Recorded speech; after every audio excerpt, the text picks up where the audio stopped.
Dans cette vidéo, on propose une correction de l'exercice 3 du contrôle continu 1. Dans cet exercice, il s'agissait de produire un algorithme permettant de calculer les 50 premières valeurs de la suite qui est donnée ici. U de 1 égale 1, U de n égale 1 plus 1 sur U de n moins 1. Les résultats doivent être inscrits dans la colonne 1 d'un fichier Excel à partir de la ligne 1. L'algorithme attendu ressemblait à celui-ci. I entier, cellule 1, 1 prend pour valeur 1, pour i égale 2 jusqu'à 50, cellule i1 prend pour valeur 1 plus 1 sur cellule de i-1, 1. L'exercice était noté sur 3 points, avec l'idée que l'enseignant pénalise de 0,5 points chaque erreur. Dans la suite de la vidéo, on donne une explication détaillée de comment et pourquoi on arrive à ce résultat. En mathématiques, les éléments d'une suite sont appelés des termes.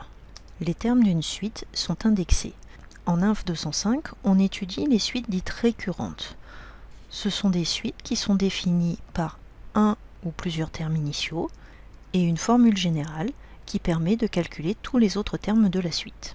Nous avons étudié plusieurs suites pendant le semestre. Ce qui nous intéresse, nous, ce n'est pas l'étude d'une suite en particulier, mais l'algorithme qui permet de calculer les valeurs d'une suite, quelle que soit sa définition. L'algo a toujours la même forme. On commence à écrire le terme initial dans le fichier Excel. Ensuite, on utilise une itération qui nous permet de calculer l'ensemble des autres termes. Si l'on considère une suite avec un seul terme initial et que l'on écrit ce terme à la ligne 1, les autres termes sont calculés à partir de la ligne 2. La colonne dans laquelle on décrit les termes est à définir selon le contexte. Le nombre d'éléments que l'on cherche à calculer est aussi fixé par le contexte.